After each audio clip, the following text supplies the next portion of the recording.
Alright class, so today we're working in Chapter 5, Section 3. Chapter 5, Section 3 is finally when we're going to link the idea of integration, the concept of integration, with the concept of area. So again, area under the curve is a big portion of an introductory calculus class. And thus far, in Chapter 5, we've talked about antiderivatives in Chapter 5, Section 1. And in Chapter 5, Section 2, we talked about using rectangles to approximate area under a curve. Now today in Chapter 5, Section 3, we're going to extend the idea of area under the curve. We're going to generalize it a bit with this thing called a Riemann sum, which we've mentioned prior.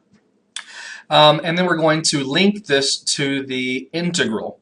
So we're going to talk about something called a definite integral, and how a definite integral in certain cases is going to lead to area under the curve above the x-axis between two vertical lines A and B.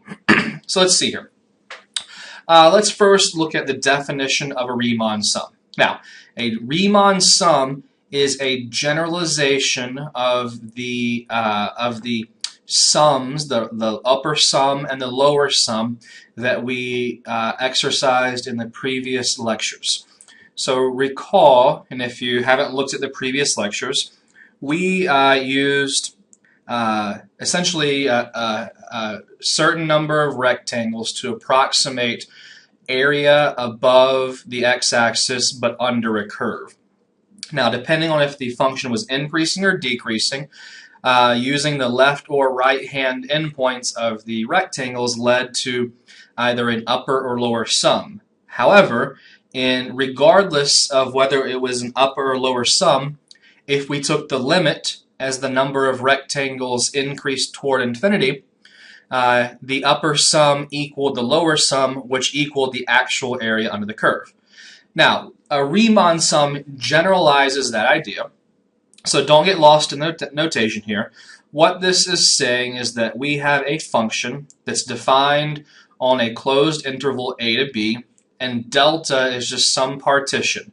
Now, the partition can be however we like it. Here it's just, between a and b, there's some x0, there's x1, there's x2.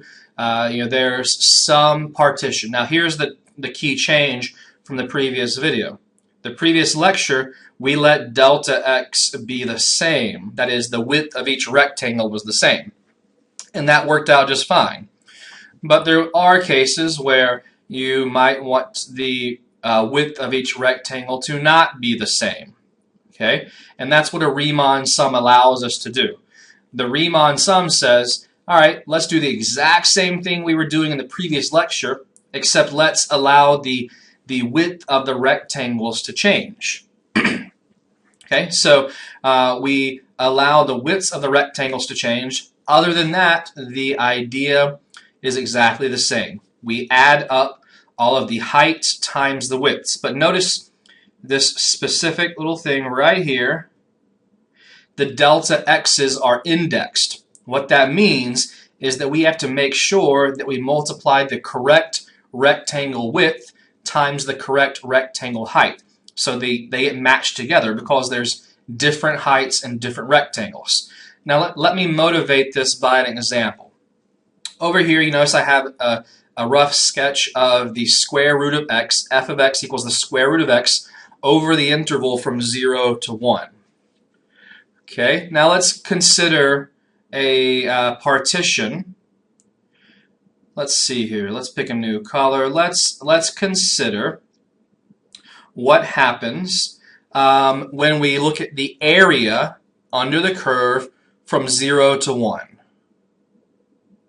So I want this area from 0 to 1. But now how should we define the width of every one of our rectangles?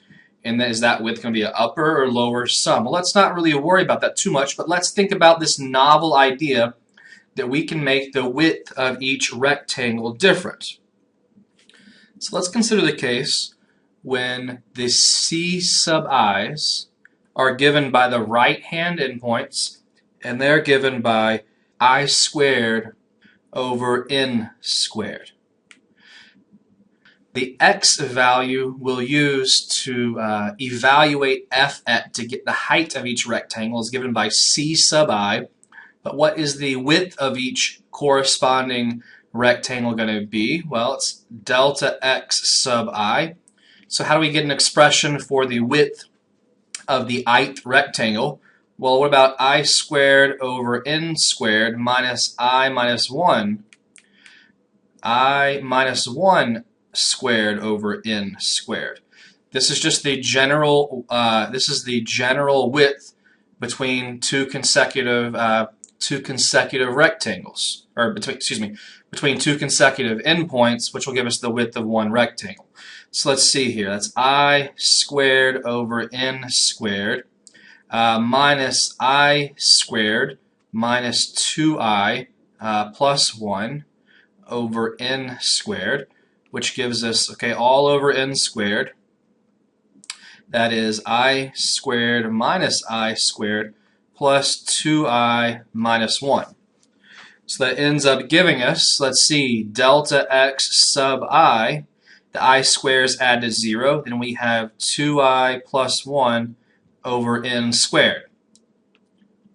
So this is an expression for delta x sub I. This gives us a way to figure out the width of the ith subinterval. And this c sub I will allow us to find the height of each rectangle. Now, this is why Riemann Sums is a little more difficult, because we're allowing the rectangle width to vary. So we have something kind of like this. We have maybe really skinny rectangles when we first, as we first consider the sum. So maybe something like this. But as we move further to the right, the rectangles are getting wider. Now, since this is an increasing function and we're using right-hand endpoints, the sum for a finite number of rectangles would lead to an upper sum. But as we take the limit,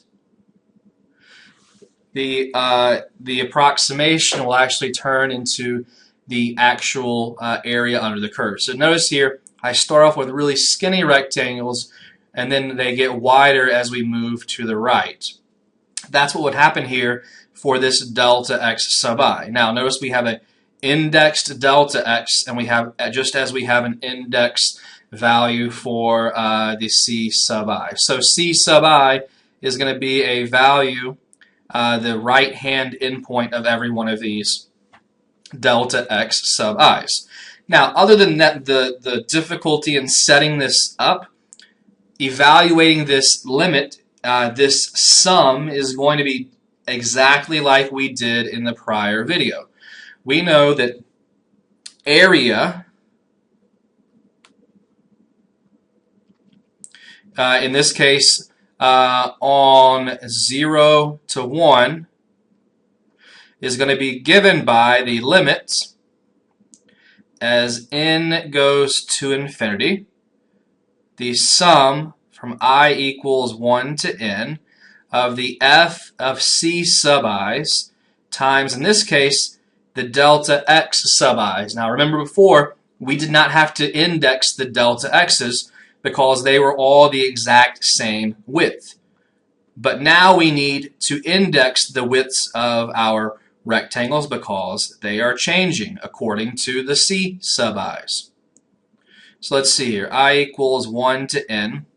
Now, f of what? F of the c sub i's are I squared over n squared. I squared over n squared times delta x sub I, which is 2I plus 1 over n squared. Now let's simplify this a little bit. I need to give myself a little more room here. We have the limit as n goes to infinity of the sum I equals 1 to n. Now what is f of I squared over n squared? Well, f is the square root of x, so that's the square root of I squared over n squared times 2I plus 1 over n squared. Okay, now what happens here? We have the limit as n goes to infinity of the sum from I equals 1 to n of, what can we notice here? Now don't take the square root too fast, but what is n? N is the number of rectangles. That is, n is at least 1, so it's a positive number. I is our index. I starts at 1, so I is a positive number. So we can take the square root of a positive number divided by a positive number, and we just get simply I over n, since these are two positive numbers. So times 2I plus 1 over n squared. Now let's do a little bit of factoring. This will make our lives a little easy, right? Because these are two fractions multiplied together, so we can multiply the numerators, multiply the denominators. Likewise, we can imagine there's just an n cubed on the bottom. But remember, n is not indexed. So we can factor out an n times n squared, or a 1 over n cubed from our sum, leaving us with the sum I equals 1 to n. Now if we multiply the numerators, that is 2I squared plus I. And now we're essentially to the exact same spot we were yesterday, or not maybe yesterday, in our previous video, and all we have to do is evaluate these two sums. Now I need to give myself a lot more room now. So this is going to be the limit as n goes to infinity. Now we have the sum of 2I squared. Now let's go ahead and evaluate this in one step. So we're going to factor out a 2, and then what is the sum of the, oh, I missed something. We have a 1 over n cubed out front. That would have been really bad. 1 over I cubed. Now, let's look at these two sums. Now we know that we have the sum of two items, like so, that we can rewrite this as the sum of the first plus the sum of the second. We can also factor a 2 out. So we're going to have 2 times the sum of the I squareds. Now what are the sum of the I squareds? This is one of those things we've memorized. It's n times n plus 1 times 2n plus 1 over 6. And we have the sum of the i's. That's n times n plus 1 over 2. Again, that's something that you want to have memorized. Otherwise, when you get to these sums, you'll be stuck if you have an infinite, if we're taking a limit. Now, if there is a finite, manageable number of rectangles, you can do this by hand, but you wouldn't necessarily want to.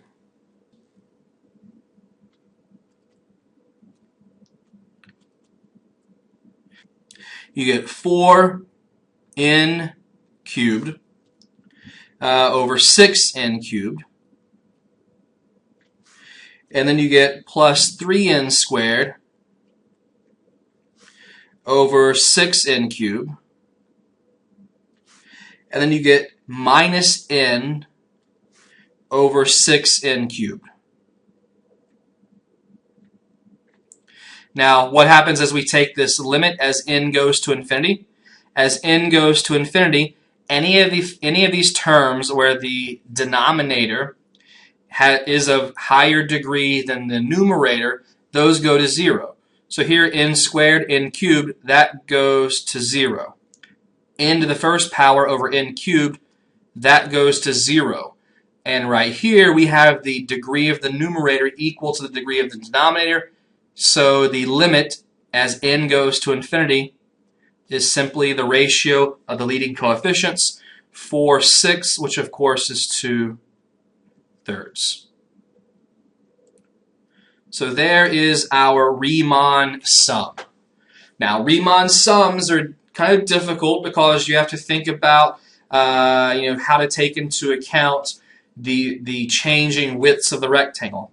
For our practical purposes in this Calc 1 class, we're not going to worry about this in general. If we're going to take the sum, we're simply going to do it using widths of equal length. Okay, so we're not going to, in practice, we're not going to worry about having to index the delta x sub i's. I just wanted to show you how it might work. Now, here's the thing. Because of our function f of x equals x square root of x, we kind of needed this to happen. Otherwise, it would be kind of difficult otherwise. But it worked out nicely here with the algebra. So the area is 2/3. So all of this area ended up being 2/3. We started off with an upper sum, but since we took the limit, it turned out that we got the exact area, not an approximation. So 2/3 is the exact area under the curve after we took the limit. So for any finite value of n, so like if at the very end here, if I didn't take the limit, if I just let n equal 10 or 20 and evaluated, we would get an approximation, but not the exact answer. Since I took the limit, we got the exact correct answer, 2/3. Now, how are we going to define this thing called an integral? A definite integral. I do need to be specific there. The definite integral is defined as this Riemann sum. Now, notice here, it looks a little bit different. Notice here, it's defined technically. Now let's look at the requirements. It says if f is defined on the closed interval and the Riemann sums are given by this expression here, that's exactly what we just did. Now, why does it say this right here, delta going to 0? Okay, what that means is the width of each rectangle is going to 0. Now, that's the exact same thing as saying let n go to infinity. Those two things are analogous, at least for our purposes here, because as the width of the rectangles go to 0, that means we're increasing the number of rectangles. Okay, so for our practical purposes here, we can say that this is equal to the limit as n goes to infinity of the sum I equals 1 to n of f of c sub i's times delta x sub I. Now, we aren't going to, for our practical purposes, for most of the problems, or I can say for all the homework problems, for all of the other problems we're going to work besides this example, we don't have to worry about indexing our delta x's because we're going to let the width of the rectangles be constant. So this is what we're going to define the definite integral by. So what this thing called a definite integral is defined as long as the function is non-negative, it's going to be defined as area under the curve. Now, Riemann sums need not be for functions that are non-negative. You can complete a Riemann sum and get a negative number. Okay? Now, we'll talk about what that means graphically in a little bit, but here's how we're going to define this thing called a definite integral. This is very important because this is where we are headed for the rest of the semester. Talking about the definite integral, how to evaluate definite integrals. Now, for the time being, this limit definition is really all we have to work off of. We can also use geometry, common geometry to our advantage as well, but really that's all we have to work with. So currently, if we want to evaluate a definite integral, we have to look at the limit as n goes to infinity of the sum I equals 1 to n of f of c sub I times delta x. That is our working definition. Now, here's a little preview.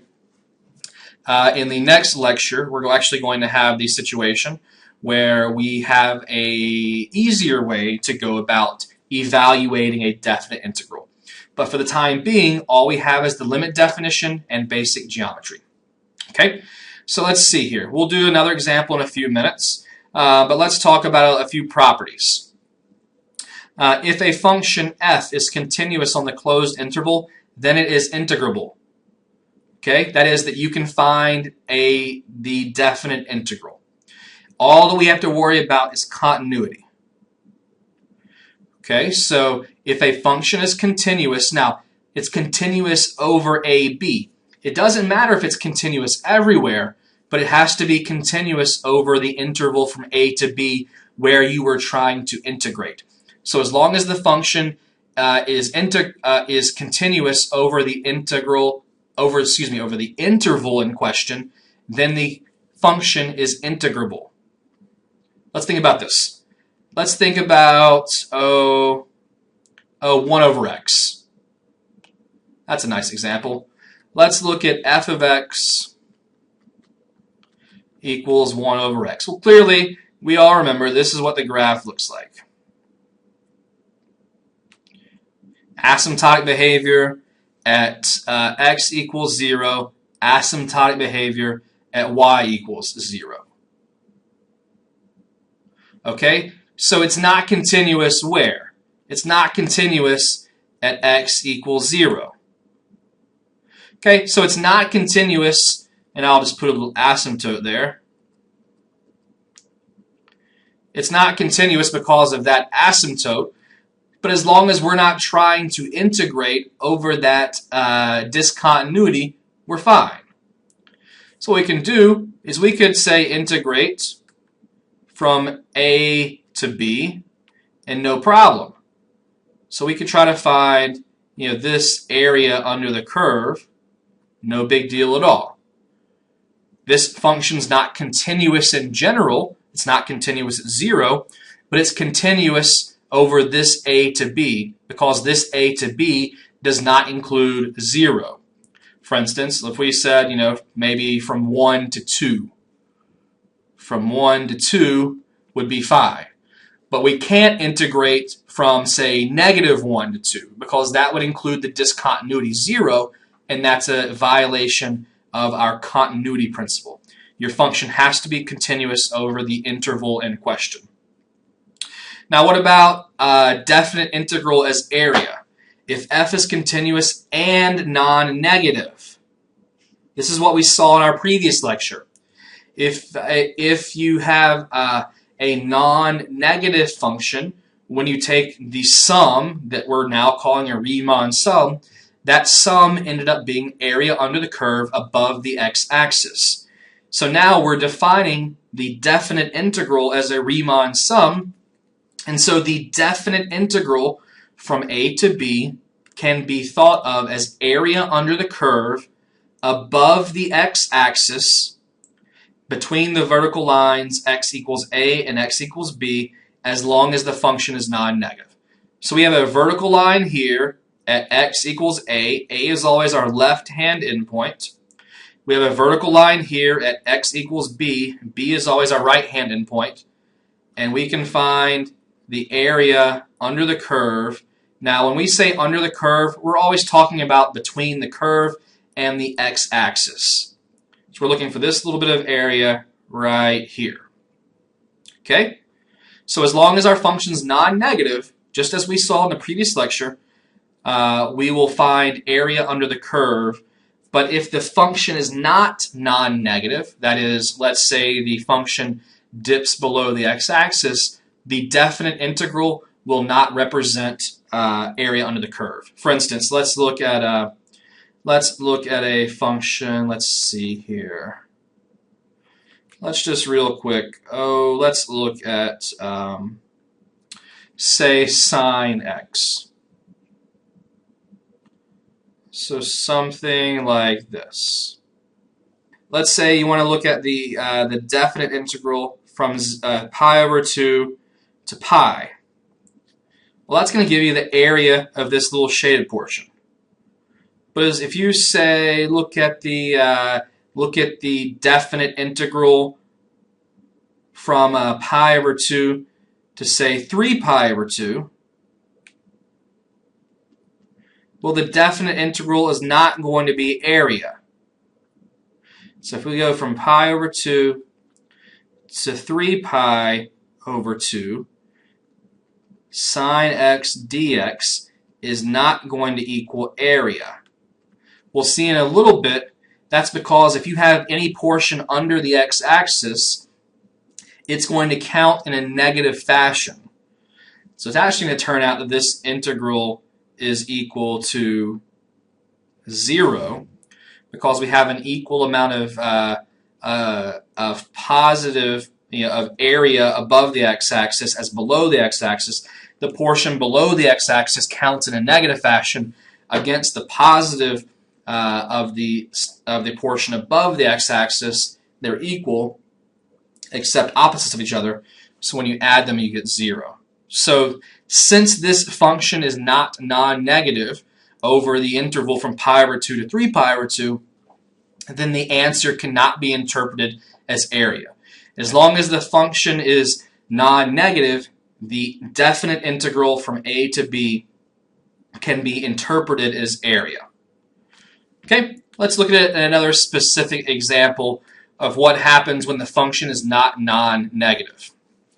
Let's look at just a simple Riemann sum, a simple definite integral. Let's look at the definite integral from, let's see here, -2 to 1 of f of x equals 2x. So when we have our variable of integration, dx. So remember, how is this defined? This is defined as the limit. Let's get our definition. The definite integral from a to b of f of x dx is given by the limit as n goes to infinity of the sum from I equals 1 to n of f of c sub I times, now we don't have to index our delta x's because our delta x's, we're going to let those be of equal width in this case. Now, let's use, let's see here, we have to talk about our endpoints, our interval and such. Let's see, we're looking at the interval from -2 to 1. So that is A, and that's B. -2 is A, and 1 is B. So let's use right-hand endpoints, because right-hand endpoints are easier. Now, what are the delta x going to be equal to? Remember, delta x is given by B minus A, so 1 minus -2 over n. Okay, so what is that? What does that reduce to? Well, that's clearly 3 over n. So all of our delta x's, we're not going to index them, but they're going to be represented by 3 over n. Now, how do we find the right-hand endpoints? Remember, right-hand endpoints are given by a, which is -2 in this case, plus delta x times I. So delta x we just found is 3 over n times I. So these are what we call our c sub I. Those are the endpoints. So we have delta x, that's what we need for this sum, and we have our c sub I, what we also need for this sum. And now it's just a matter of a handful of steps of algebra. So I'm going to give myself a little room here. I'm going to move the equal sign over pretty far. So we have the limit as n goes to infinity. The sum I equals 1 to n. Now it's f of the c sub i's. Now what's f? F here is 2x. So it's 2 times c sub I, which is -2 plus 3i over n. So that's f of c sub I times delta x, which is 3 over n. So again, this is currently our only option to evaluate this definite integral. Starting in our next lecture, we'll have an easier way to evaluate the definite integral, or we'll have an easier way. But for right now, this is our only option, unless you want to sketch it and maybe use geometry to figure out. Maybe we'll do that after we finish this example. of this limit example. So let's see here. We have, okay, the limit as n goes to infinity. Now let's do a little bit of simplification here. In fact, let's go ahead and factor out this 3 over n, because 3 over n is not indexed, and so it's not changing as a part of as I changes in the sum. So we have, let's see, now we can distribute 2 times negative 2 is negative 4. Then we have 2 times 3i, so that's plus 6i over n. And I factored out the 3 over n, so we're good to go in that regard. Okay, now let's break this sum, again using those properties of sums, into 2 sums. So the limit as n goes to infinity, we have a 3 over n out front. Then we have this sum from I equals 1 to n of negative 4, plus the sum I equals 1 to n. Let's go ahead and factor out that 6i. Not the 6i, 6 over n. So let me do a little bit of erasing here. Factor out the 6 over n, so plus 6 over n times the sum of I equals 1 to n of I. Now let's see here. The limit as n goes to infinity, we have a 3 over n out front. Now, what is the sum of a constant? We could factor out that negative 4 if we wanted to, but it's just negative 4 n. So it's if you factor out a negative 4, you have the sum of 1, sum of I equals 1 to n of 1, and that ends 1 times n. Or you can just remember that if you have the sum of a constant, it's the constant times n in this case. So we have negative 4n, okay, plus 6 over n times the sum of I. That should be a memorized fact. That's n times n plus 1 over 2. And so let's see. We're getting close to the end here. We have the limit as n goes to infinity. We have a 3 over n times negative 4 n. We have, let's see, okay, let's think about this. We have n times n plus 1. So that's n squared plus n. So we have n squared over 2.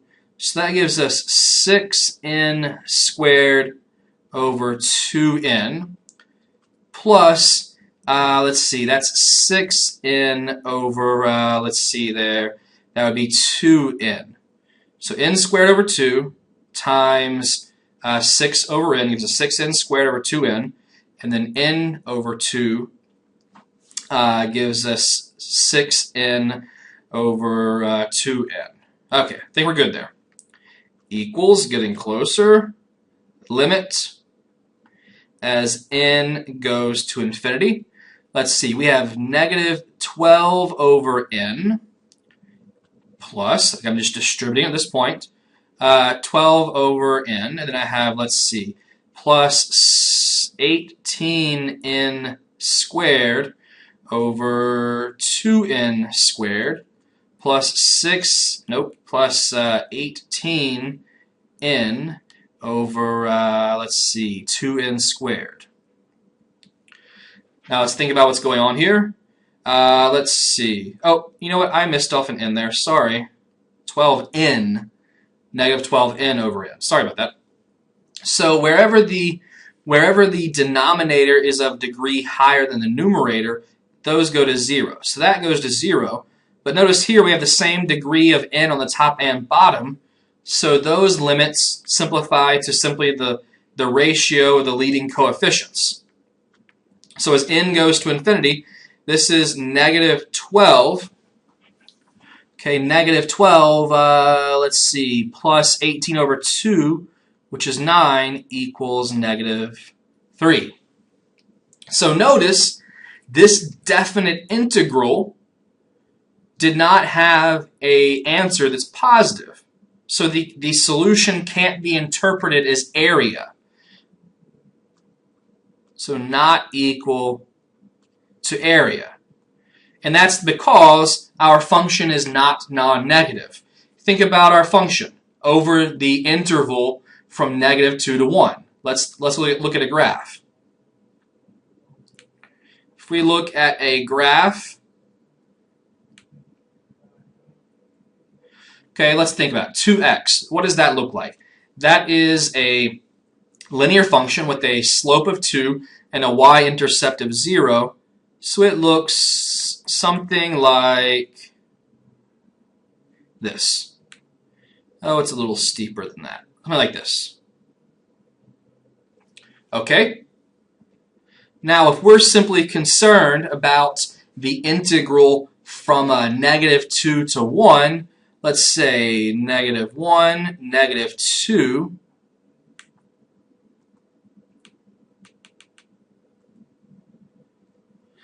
okay, and then if 1 is right there, clearly this function is not non-negative from -2 to 1. Now here is how integrals work, definite integrals. So essentially what's going to happen is we're going to take the area of this portion, but since it's below the x-axis, it's counted in a negative fashion. We're going to take the area of this little triangle here. Since it's above the x-axis, it's counted in a positive manner, and so then you add those two up, and since this one is negative and it's a bigger triangle, the answer is going to be negative. Now let's verify that. If we think about the area of this triangle, then make it negative, well, what is the height of this triangle? We know the base is 2. What's the height of that triangle? Well, it's -2 evaluated at our function, so -2 times -2. That point right there is -2, -4.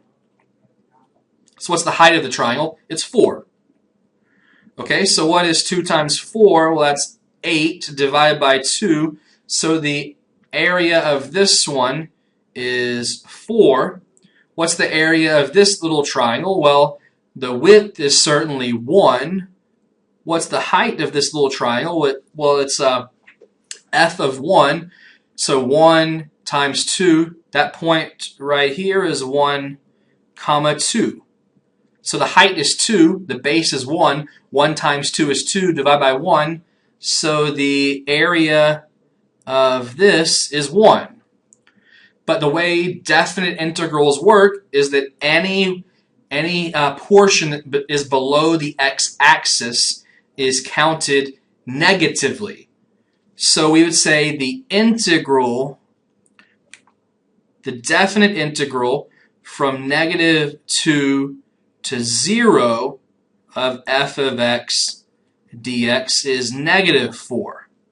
And the definite integral from 0 to 1 of f of x dx is +1. Okay? And we can add those two together and we get the definite integral from, not 0, from -2 to +1 of f of x dx equals -4 plus 1 equals -3, which agrees completely with the limit definition that we just worked out. Okay? I actually got a little bit ahead of myself right here because we haven't talked about that property yet. We have not talked about, let's see here, this property right here. That was 5.6. I got a tad bit ahead of myself. Sorry about that. Essentially, we can break apart intervals into break apart integrals as long as over any subset of intervals we would like. So I broke this apart at 0 just because that was convenient for two triangles. Now notice I found the solution using common geometric properties, i.e. the area of two rectangles, but I had to consider that the one below the x-axis was negative. But that's how we have to integrate currently that's how we have to evaluate definite integrals currently if we don't use the limit definition. So here's our two options. Option 1 is to use a limit definition. Everybody doesn't necessarily like that. Option 2 is to use common geometric formulas. So those are currently our only two options to evaluate a definite integral. Not too bad. These come with practice. You have to practice them, and you have to keep your algebra skills on point. Here, drawing a picture is a must, and using common geometric properties really helps out. Okay, now let's talk about some properties of definite integrals. Properties of definite integrals. Okay, let's see here. Let's start with these two special cases. If f is defined at x equals a, and you take the definite integral from a to a of f of x dx, the answer is 0. Very important property to remember. Now, why does that make sense geometrically? Well, if you're talking about the definite integral, and if your function, now your function doesn't have to be non-negative in this case, but let's just consider the non-negative case, then the definite integral from a to b, when a and b are different, is going to be the area under the curve between x equals a, x equals b, and below the curve above the x-axis. But if you're integrating from a to a, you're not going to be finding the area of anything, because there is essentially you're starting and stopping immediately. So the integral from a to a, whether that's the integral, let's look at a couple examples. That could be something as simple as the integral from 5 to 5 of 3x squared dx. There's no reason to even go about trying to find this. Now, especially right now, we surely wouldn't want to go through a whole limit definition. Geometrically, this doesn't really make any sense. I mean, that's a parabola with a vertex at 0, 0, but 5 to 5, that's no region. There is no region there because it's the left-hand endpoint equals the right-hand endpoint. Okay, so we don't even have to worry about evaluating anything. That's just 0. Okay, because even if it's even if we find an easier way to do this, which we are going to find an easier way to do this, don't even bother. The definite integral from negative 10 to negative 10 of sine x dx equals 0. Now we're going to find an easy way to take care of that. You wouldn't want to do a limit definition here, that's for sure. But as long as you're integrating from the same endpoint, upper and lower, the answer is going to be 0. So keep this really neat property in the back of your head. You always want to be looking out for when you have this situation, because the answer is automatically 0. Now, I'm going to come back to option 2 here. I want to talk about theorem 5.6 because we can show why property 2 here works if we know theorem 5.6 first. Theorem 5.6 is exactly what I did down here in red with these two triangles. Theorem 5.6 says if you have the definite integral from a to b, and c is perhaps in between, but not necessarily. A, B, and C are arbitrary here. There is no necessary ordering. That if you take the integral from A to B, you can break it apart at a point C and say, let's take the integral from A to C, and then from C to B, add those together, and you get the entire integral. So here, I wanted to evaluate the definite integral from negative 2 to 0. Instead, I took the integral, because it was convenient, nice triangle, from negative 2 to 0, and then from 0 to 1, and then added the results. That's exactly what theorem 5.6 is saying. Another time this might be convenient is if you're doing a limit definition. And I'm not gonna work this out, but let's say I want to take the definite integral from negative 4 to 4 of, let's see, let's look at the square root. What I'm gonna do? No, I don't want to do the square root. I want to do let's see, negative x squared plus 16.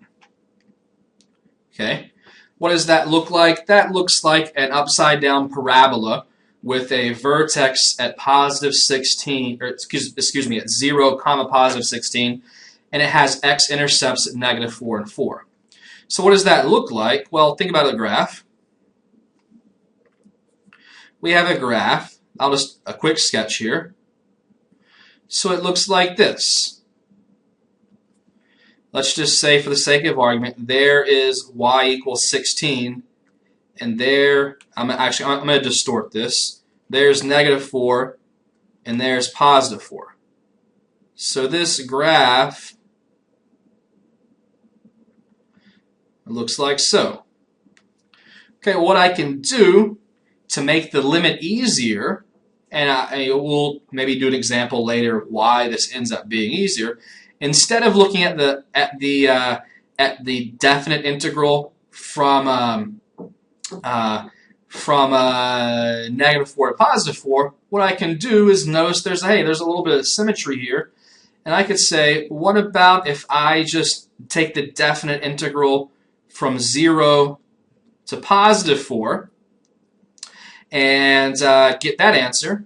So -x² plus 16. Oh, I forgot my dx over here. Sorry. dx needs to go right there. Dx. And this will be easier. And then since there's a little bit of symmetry involved, I could even say times 2. So it turns out if I'm going to do a limit definition, this will be easier because my left-hand endpoint is 0.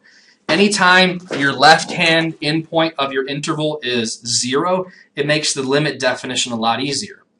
So what I've done here is essentially I've said this. And actually, I skipped a little part here. I shouldn't have skipped a little part. I said I was trying to illustrate, and I got ahead of myself. This is equal to the integral from -4 to 0 of -x² plus 16 dx plus the definite integral from 0 to 4 of -x² plus 16 dx. And then I noticed, hey, this is an even function. It's symmetric with respect to the y-axis. So then I say, hey, I can do that right there. These are going to give me the same exact number. And so I can just say 2 times whichever one is more convenient. And I'm going to say this one on the right-hand side is more convenient to work with because the left-hand endpoint is 0. So typically, Theorem 5.6, we use it when it's geometrically convenient for us to do so. Again, like this example over here, I could conveniently break this definite integral into 2 nice triangles, and then I could evaluate those 2 smaller definite integrals using common properties of geometry. So this is a really nice property. We'll use this a lot.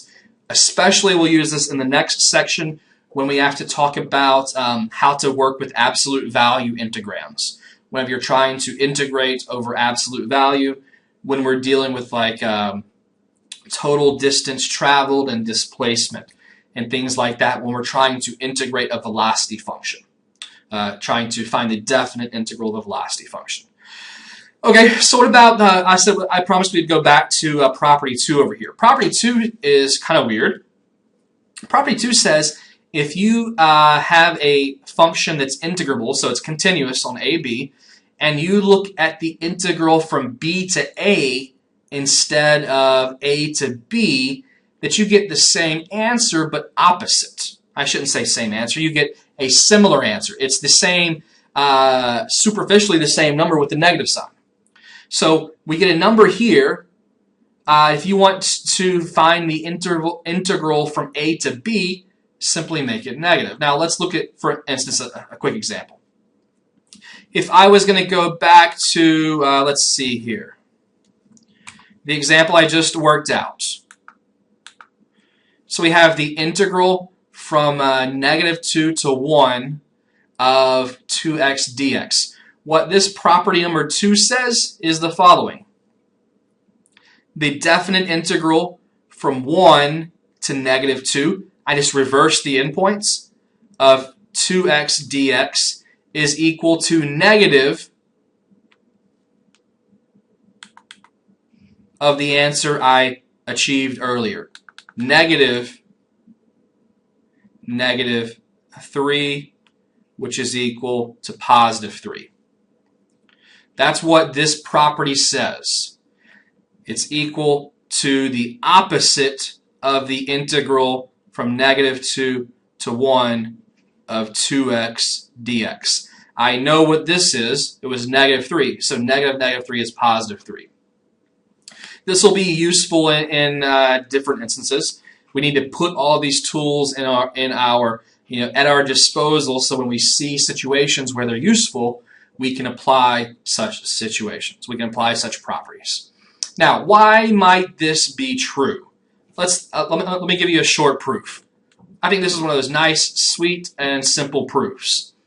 Okay, so if we assume property 5.6 is true, okay, let's rewrite property 5.6. We know from property 5.6 that the integral, definite integral from a to b of f of x dx can be broken up at point C, and we can look at the definite integral from a to c of f of x. Oh, let me write it a little bit different. Let's say, let me just actually let me write it a little bit different. Oh, that's fine. I'll do it this way. A to c, so it matches up here perfectly, of f of x dx plus the integral from c to b of f of x dx. Okay, now here's the kicker. Let a equals b. Notice there's no specifications for a, b, and c here. It doesn't say a has to be less than b, or b has to be less than c, or a has to be less than b has to be less than c, or anything like that. It says let a, b, and c be 3 points, that divide up an interval. Okay, so this is fine. Now what happens? If a equals b, we'll have the definite integral from, let's just say, a to a, since a equals b, equals the definite integral from a to c f of x dx plus the integral from c to a of f of x dx. Okay, and now what happens? Oh, you know what? I missed something over here. I missed f of x dx. Sorry about that. Let me fix that real fast. The definite integral from a to a of f of x dx. Now again, all I did there was let a equal b, because there's no specifications, there's no prerequisites for a, b, and c. So I can let a equal b. So I changed all of my b's to a's. But now what happens? What do we know has to be true about the definite integral from a to a? It has to be 0. Well, how does this have to work then? This has to be equal to 0, which means that the definite integral from a to c plus the definite integral from c to a have to equal 0. So what's the only way for that to work? Well, this forces one of these two to be 0, not to be 0, to be the opposite of each other. So this either forces this definite integral to be negative or this definite integral to be negative. And we can just say this means the definite integral from a to c of f of x dx equals the opposite of the definite integral from c to a of f of x dx. So that's a nice short and sweet proof of why property 2 up here works. Again, it's a pretty neat property. We'll use it pretty often. Okay? Last few properties. Actually, these are nice analogous properties to lots of things we've done this semester. let's think about property 1 here. Property 1 says we can factor out a constant. It says k is a constant. We have two functions that are integral on a, b. Property 1 says if you have a constant, you can factor it out. Why does that work? Well, it works because a definite integral is a limit of a sum. And what can you do to both limits and sums? You can factor out a constant. If I had really wanted to, so I factored out the 3 over n in this step, I could have factored out that 3 in front of the limit, because you can factor a constant out of a limit. Now that n is changing inside this limit, but the 3 is not changing. So we have a property of limits that says we can factor out constants. We have a property of sums that says we can factor out constants. So naturally, we could factor out a constant out of a definite integral, since a definite integral, notice up here, is defined as the limit as n goes to infinity of I equals 1 to n of f evaluated c sub I times delta x. So since a definite integral is defined as the limit of a sum, those properties translate to definite integrals. Option 2 down here, property 2 rather, says another common property that worked for derivatives, for limits, for sums, still works for definite integrals. This says if you have the sum or difference of two functions, that essentially you can break that integrand apart into two separate definite integrals. So we're not changing the endpoints here, so don't get this confused with Theorem 5.6. Theorem 5.6 is when we chose a new point C and divided the interval into two portions. Here, we're just breaking the integrand apart, not changing. These are called the limits of integration. Those two numbers are called the limits of integration. Notice we're not changing them. We're simply breaking apart the function between f and g. Okay? We saw these exact same two properties when we worked in section 5.1 with indefinite integrals. So this is nice. Both of these properties translate into definite integrals. Okay? And again, these circled parts here, those are called the limits of integration. That's the left endpoint of your interval A and your right hand endpoint of your interval B. Limits of integration. Now, let's look at some examples. So let's just see how we might go about evaluating definite integrals.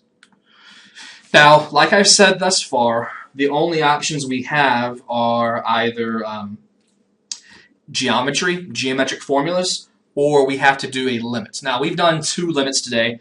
I think we can take a chill pill as far as limits are concerned for the rest of this video.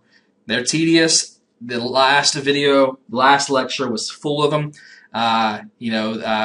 They are tedious, but they really sharpen your algebra skills, so they're really nice, and they're very necessary in the sense that you really have to understand what a definite integral is. It's a whole bunch of rectangles added up together, and you let the number of rectangles increase off to infinity. So it's super important that you understand that.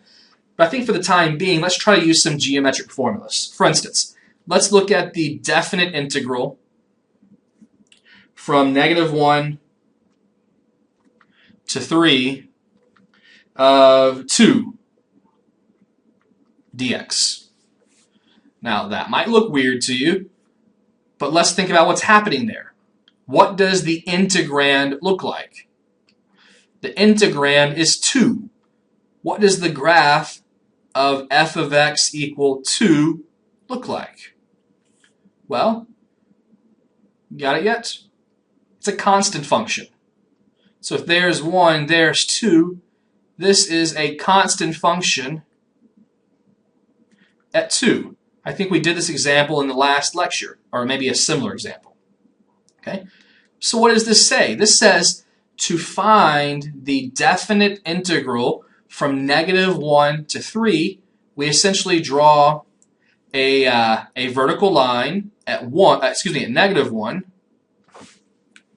So here is -1, and at 1, 2, 3, and we're looking, in this case, since the function is non-negative, we're looking for the area under the curve. Now, what do we have here? We have a nice rectangle. So we can use geometry to figure out what the answer here is. How do you find the area of a rectangle? Well, what's the height of this rectangle, first of all? Well, the height of this rectangle is 2. What's the width of this rectangle? Well, it's 3 minus negative 1, which is 1, 2, 3, 4. So our answer is 8. So like I said, I've said this several times now, right now the only option we have to evaluate the only options we have right now to integrate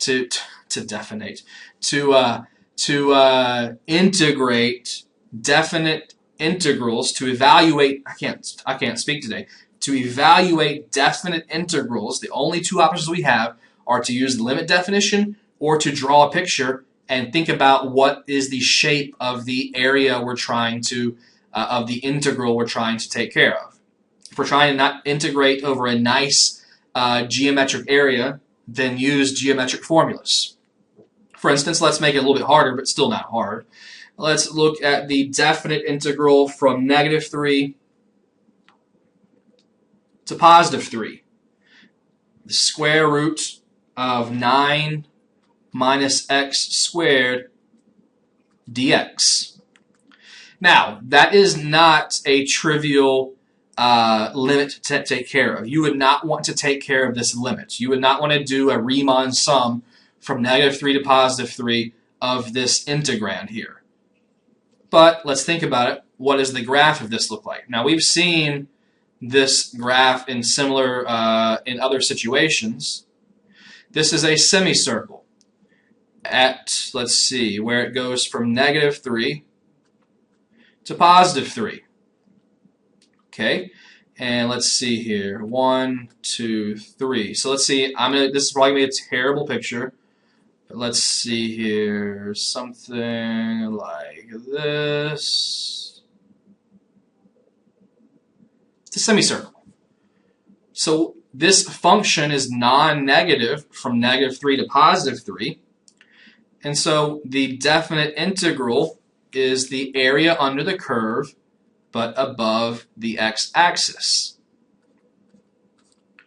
So this is what we're looking for. Now, that's a common shape. As long as you can remember the formula, you're good to go.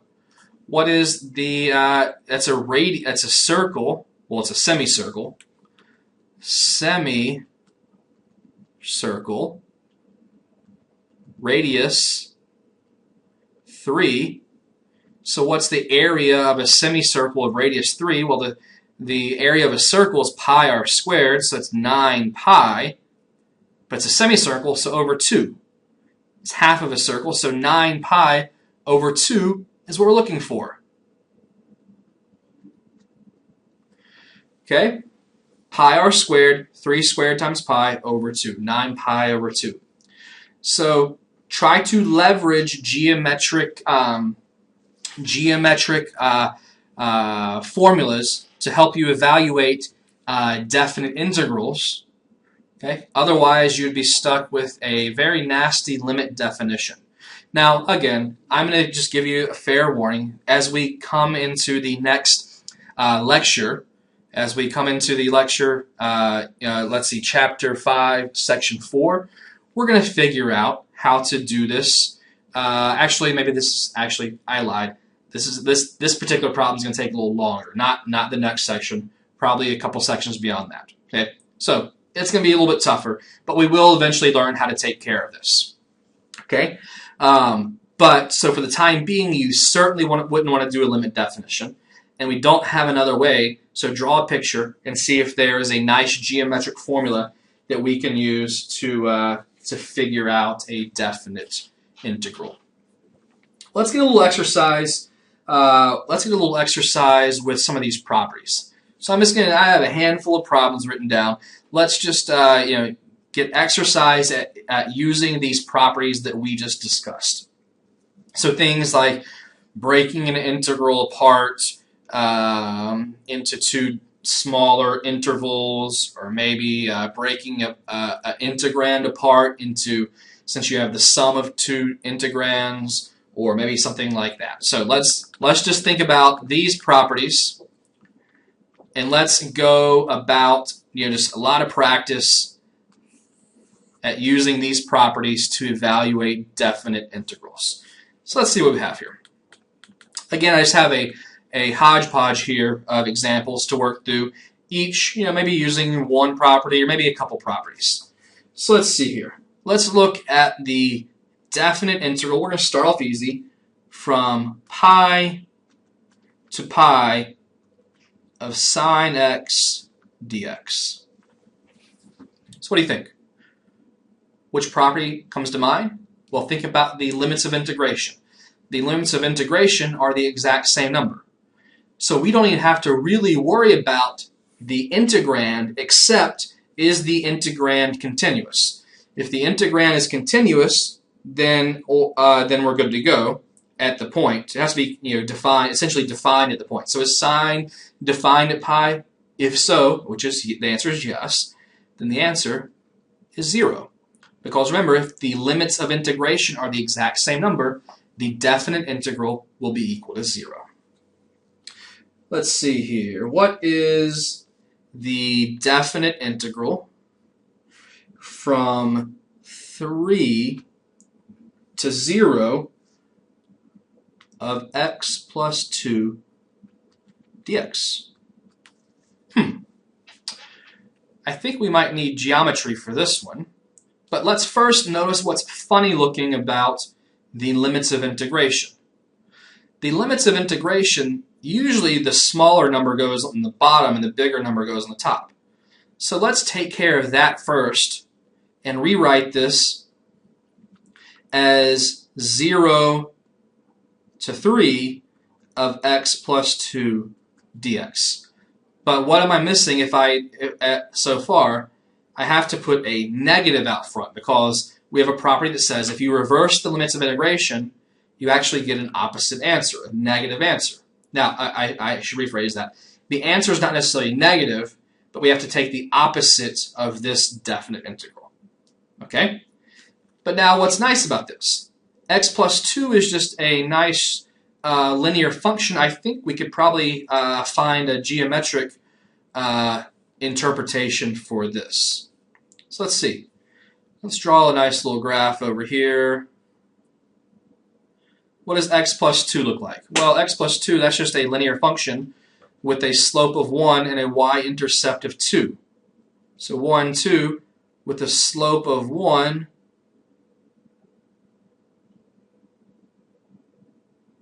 we have that situation going on. Now we're looking from 0 to 3. 0 to 3, so we're looking at this interval 1, 2, 3, and so we have this shaded area. Okay, oh well, it's not as easy as I thought it was going to be. I thought it was going to end up being a triangle, but since we have a y-intercept that's not equal to 0, this is actually a trapezoid. So kind of turn your head 90 degrees and think about a trapezoid. A trapezoid is when you have two parallel sides. So I'm going to highlight this here. You have two parallel sides. Those are called your bases.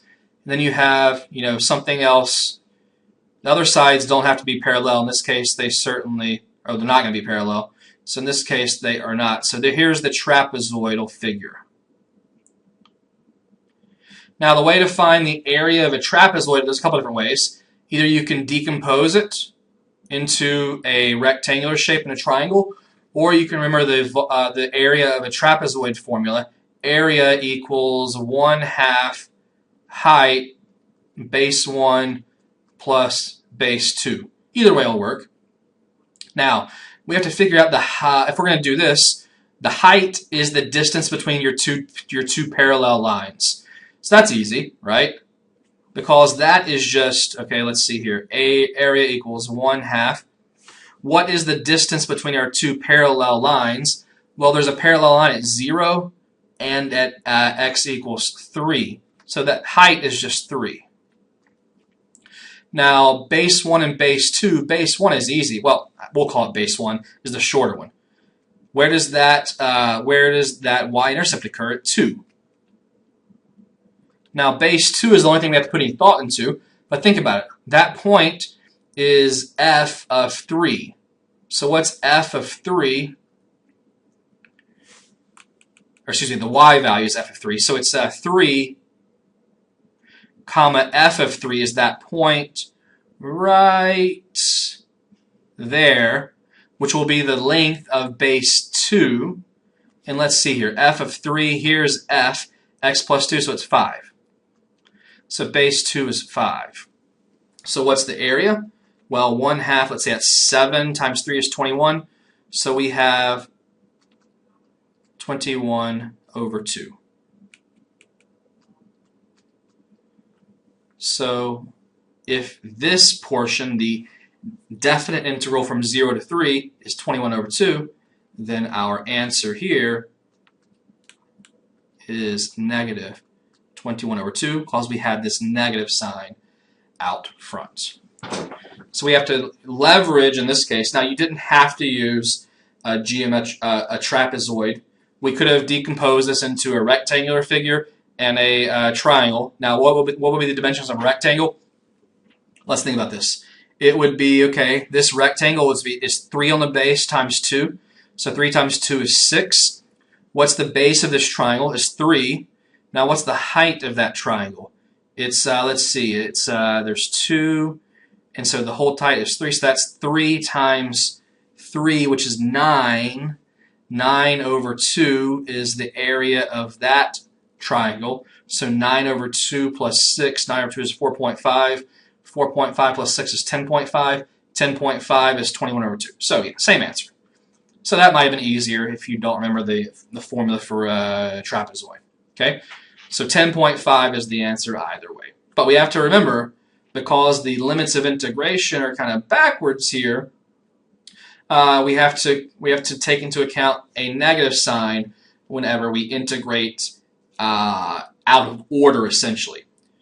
The lower limit of integration needs to be the smaller number, and the upper limit of integration needs to be the right-hand endpoint. And if you reverse those, you have a negative solution. Okay, let's see here. Let's take a little preview of the next lecture, and let's look at the definite integral from -1 to +1 of the absolute value of x dx. Now, here's just I'm gonna have to tell you how to deal with absolute value. It's kind of weird. Absolute value, you pretty much have to break apart into 2 linear functions. Okay, and where you have to break it apart is well, it depends on what's going on. But I'm going to say, for the time being, let's just break it apart at its vertex. So let's think about the graph of absolute value of x. Let's just draw a little picture over here. What does the graph of absolute value of x look like? Well, it's like a V. Okay, so what we need to do is break apart this function. Now, what we are doing, let's see here. We are looking from -1 to +1. So since, obviously, absolute value of x is non-negative, we are looking at this shaded area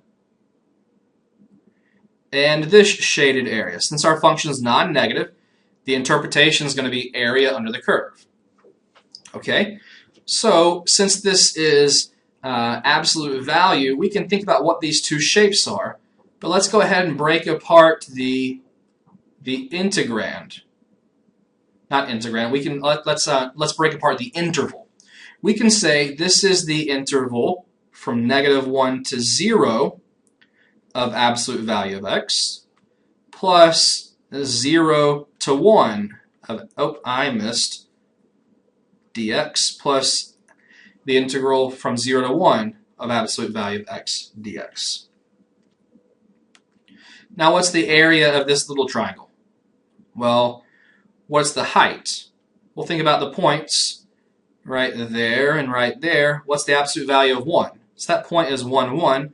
What's the absolute value of negative 1? 1. So negative 1, 1. So we have two triangles. They have base 1, height 1. So each of those have an area of 1/2. So the answer is 1. Okay? So this is a nice way to think about breaking up your, and this is, by the way, this is always going to have to happen when you have absolute value. You're going to have to break up the absolute value, function. Okay. This is a preview of what we're going to do in the next lecture when we have a little more complicated situations. But remember, we need to use that property that allows us to break up the intervals over which we are integrating. So from -1 to 0, 0 to 1, instead of -1 to 1 at the same time. Okay, what else do we have here? Let's look at another type of example. Let's see. Let's say we're given some specific information and we want to evaluate a definite integral. Let's say we are given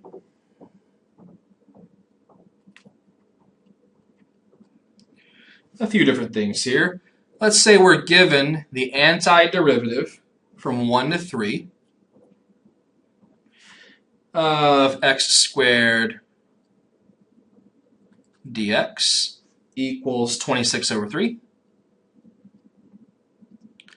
And we're also given that the definite integral from 1 to 3 of x dx equals 4. And lastly, we're also given the definite integral from 1 to 3 of just a plain old dx equals 2. Let's say we want to evaluate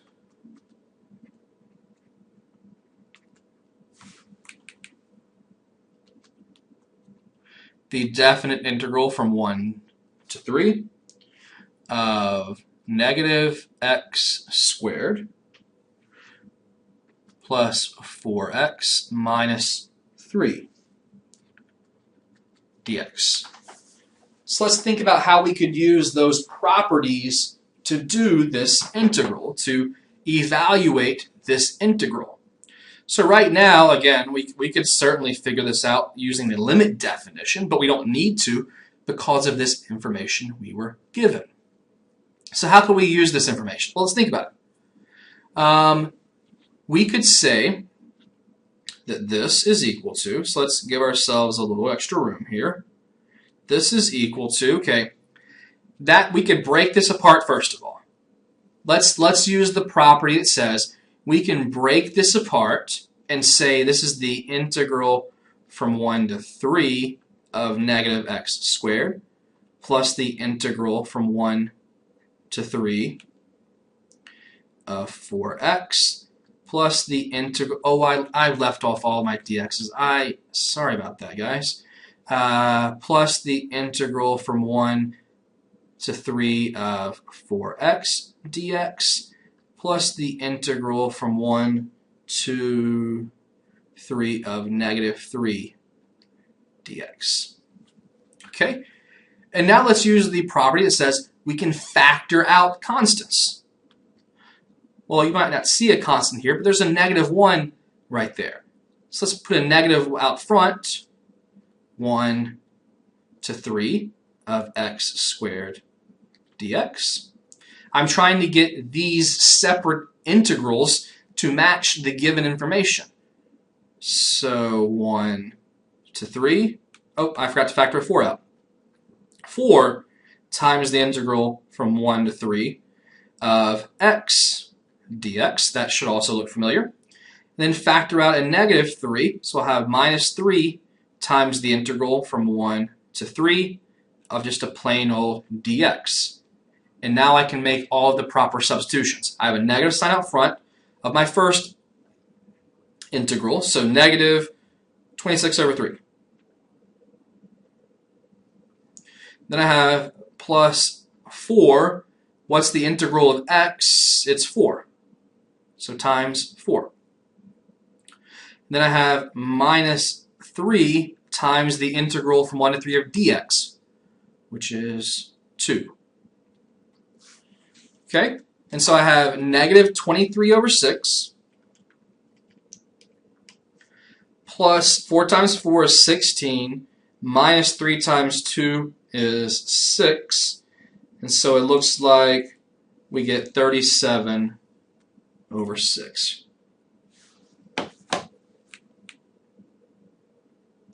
Again, this is just an exercise at essentially factoring out and using those properties of integrals. What about if I want to give the exact same given information? What about if I wanted to look at, say, the definite integral from 3 to 1 of x squared dx? Well, look what I have up here. That's very similar, but look, the limits of integration are the only things that are changing. So I could say this is equal to negative the definite integral from 1 to 3 of x squared dx, which equals negative 26 over 3, because this definite integral is equal to 26 over 3 when we have that negative out front because we flipped the limits of integration. Likewise, we could say, if we have the definite integral from 3 to 1, let's say of 4, let's say 5 dx. Well, first of all, let's factor out of 5. And we have the integral from 1 to, integral from 3 to 1 of 5 dx. Of 5. Just a dx is left over. Okay? But then I could say, okay, well that's equal to the opposite of the integral, the 5 out front from 1 to 3 of dx. But I know what the integral from 1 to 3 of dx is. It's 2. So this is equal to negative 5 times 2 equals negative 10. Again, these aren't meant to be hard. These are just meant to really get you to think about these properties of integrals, especially as we move into the next couple sections, to really have these properties down. What about from, let's say, the definite integral from 1 to 3 of 3x squared plus 1/4 x minus 4 dx. Let's evaluate it kind of like we did this other one, but remember, we're trying to get things that look like our given information. So let's use the property that says we can break apart this integrand. We have the sum and difference, so we can break this apart as, so let's do this right first. It is the sum from 1 to 3 of 3x squared dx plus the integral from 1 to 3 of 1/4 x dx plus the integral from 1 to 3 of negative 4 dx. And then let's use the property that says we can factor out constants. So we can say this is 3 times the integral from 1 to 3 of x squared dx plus 1/4 times the integral from 1 to 3 of x dx plus, let's factor out a negative 4 times the integral from 1 to 3 of dx. And now, what are all those things equal to? Well, it's 3 times what? What's the integral of x squared? It was 26 over 3. So times 26 over 3 plus what was the integral from 1 to 3 of x? It was 4. So we have 1 over 4 times 4 minus 4 times, what was the integral of just dx? It was 2. So times 2. So we have now 26. Oh, let's see, 1/4 times 4, that is plus 1 minus 8. So 26 plus 1 is 27. 27 minus 8 is 19. All right, so the last example I want to look at is this graphical example showing how we use geometry to evaluate definite integrals. Okay, so let's think about this. Now recall that if the shape is non-negative, that is, it's above the x-axis, then we can use the interpretation of the definite integral being area under the curve between two endpoints and above the x-axis. But if the function is below the x-axis, then we have to take the opposite of the area figure. So let's consider, like this first example here, the integral from 0 to 2. Okay, let's think about what this might equal. It's the definite integral from 0 to 2 of f of x dx. Okay, that is a quarter of a circle. Now, how do we find the area of that entire circle? It's if we drew the entire circle, it would clearly be like this. And what? It's an area. It's a circle of radius 2. And how do you find the the area of a circle? Well, it's pi r squared. So pi times 4. Okay, so the entire circle would have an area of pi times 4. So what is the area of 1/4 of that circle? Well, it's just pi over 4, 4 pi times 1/4, which is just pi. So just using a simple geometric formula, we get pi. But what am I forgetting? Okay, I'm forgetting the fact that that semicircle is below the x-axis. So it's actually negative pi. Okay, because any portion that's underneath the x-axis is counted in a negative manner. You got to remember that. Okay, that's a one way to really trip up on these geometric questions. What about this next one? It says, do the definite integral from 2 to 0 of f of x dx. Well, what do the properties of limits tell us? Not the property of limits. Well, I suppose it is a limit since there's a Riemann sum, which is a limit. But we have a property of definite integration that says this is the opposite of the definite integral from 0 to 2 of f of x dx. Now we know what this integral is. It's negative pi. So we have negative pi, which is certainly equal to pi. So when we reverse the limits of integration, we have to introduce a negative sign, so our solution ends up being pi.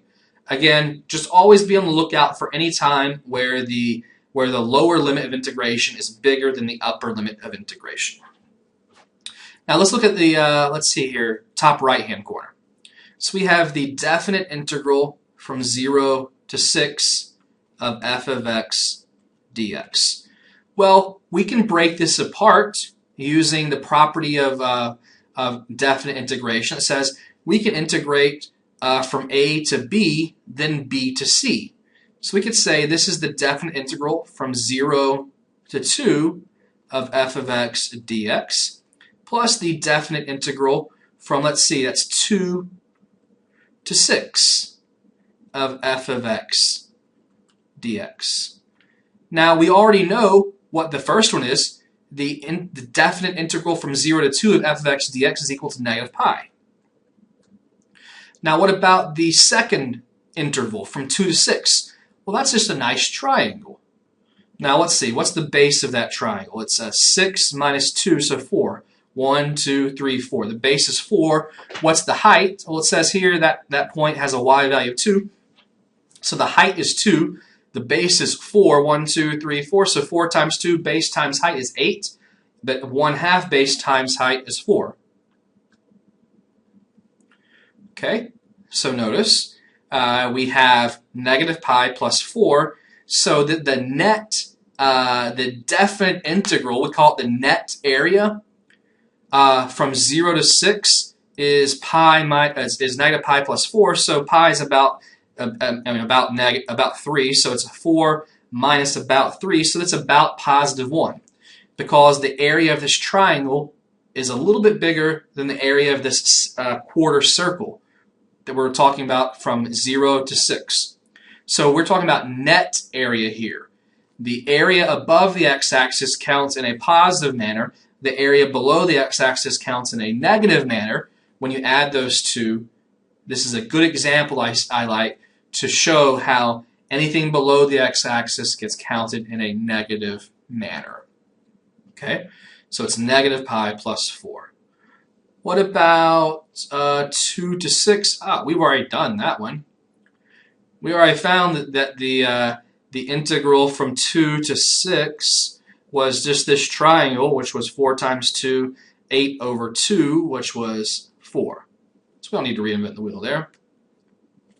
What about this? Okay, that looks weird. All right, that looks really weird. Let's consider what's going on here. So we have the definite integral from 0 to 6, but we have a property that says if we have this sum of two functions, which in this case we do, we have f of x plus the constant function 1, we can break this apart and say f of x dx, the definite integral of the first function, plus the definite integral of the second function. Okay. Now, we've already found this solution, right? What's the integral from 0 to 6 of f of x dx? We found that to be negative pi plus 4. But what is the answer to this? Now that's, we have to consider what this is right here. Now don't think about this graphic. I've given this problem before, and some students rightly point out that f of x plus 1 is the entire graph shifted 1 unit up. But if you try to think about it that way, the geometry is a lot more difficult than thinking about the calculus. Because what does the calculus tell us about this? The calculus tells us, hey, let's consider this separately. And what does this look like? Well, this is a constant function. So what does a constant function look like? It's a horizontal line. So just off to the side, think about if we have a horizontal line at x equals 1, and we are looking at the definite integral from 0 to 6, and that height is 1,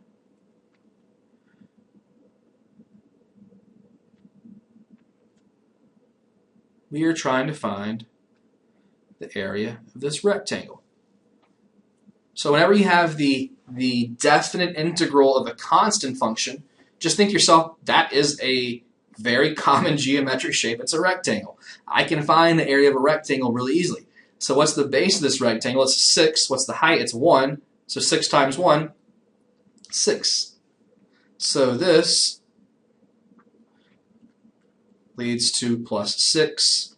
So you get negative pi plus 10. Okay?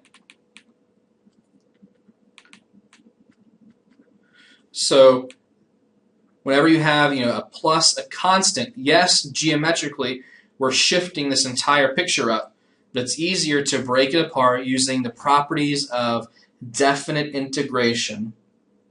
Break it apart and integrate a constant function is always easy because you're just looking at the area between that constant horizontal line and the x-axis, which is always going to form a rectangle, which is easy to find the area of.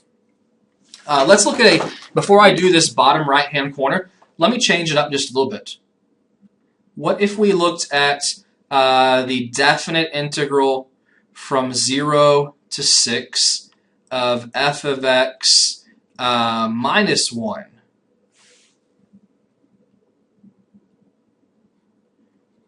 dx. This is interesting because we know this is going to be equal to the definite integral. We can break it apart from 0 to 6 of f of x plus the definite integral from 0 to 6 of negative 1 dx.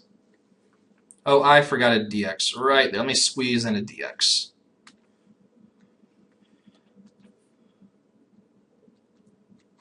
Okay? Now, if I wanted to, I could factor out that negative 1. Okay? Or I could think about geometrically, what is that? Well, it's a constant function down here at negative 1. Okay? So think about this.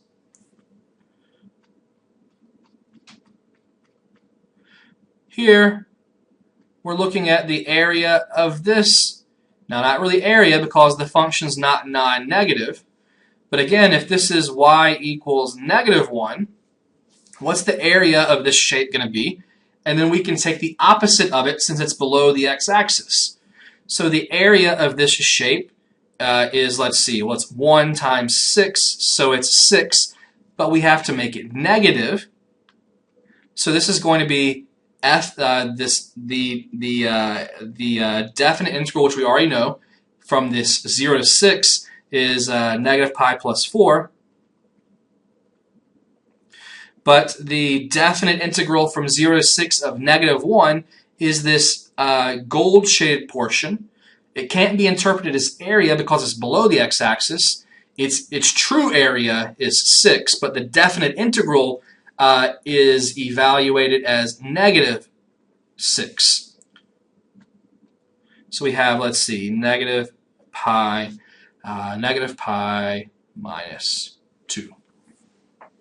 So whenever we shifted, so putting a negative 1 there, we shift everything down, and at that point, the area below the the region below the x-axis is greater than the region above the x-axis. So the negative region outweighs the positive region, so you get a negative solution. Negative solution. Okay. Another way to work this out, I could have said this is the integral from 0 to 6 of 0 to 6. Factor out a negative 1 and say of 1 dx. Now I know that the definite integral from 1 to 6 is 6, but I have a negative 1 out front, so I get negative 6 in both ways. So that's another way to take care of that.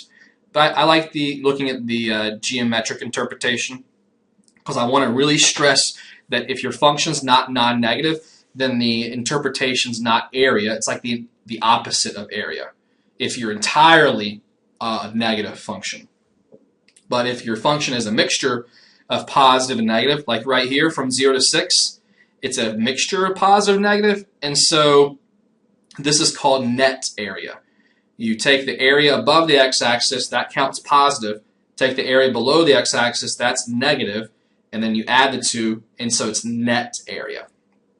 But the last example here, which is the absolute value, this gets into a very interesting concept about what absolute value does.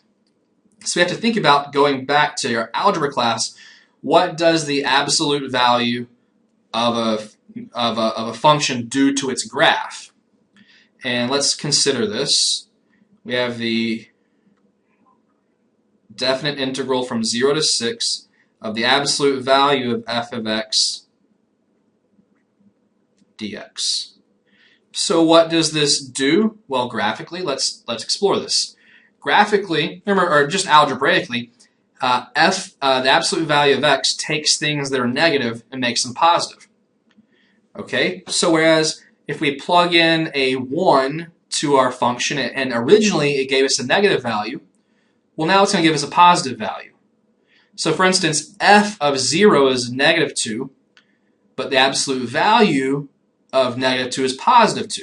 So essentially what this does is it flips f and makes everything positive, so anything that was negative is reflected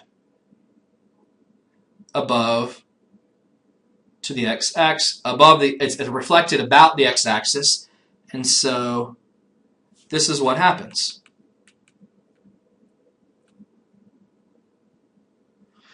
So the absolute value of f of x would be this red curve plus the part that was already positive. The part that was already above the x-axis, nothing changes because the absolute value of a positive number is just that positive number. But for the portion that was originally below the x-axis, those get reflected about the x-axis and look like so. So now let's think about what does that mean for our integral from 0 to 6. Well, now we're looking for the definite integral of a non-negative function. So there, this blue shaded portion is what we're looking for. So what does that tell us about our previous findings, and how can we write this actually really fast? Well, we could say this is the sum of the integrals from 0 to 2 of f of x dx, because that's a nice shape.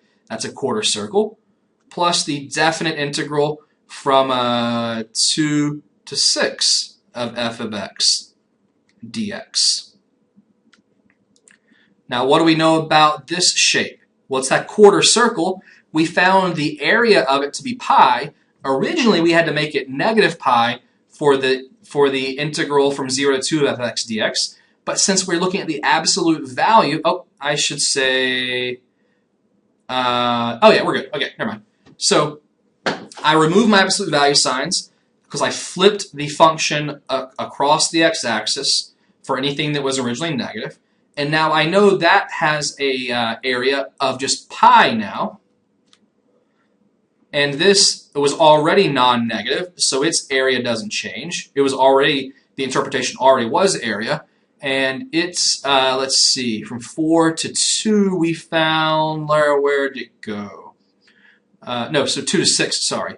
2 to 6 we found was 4.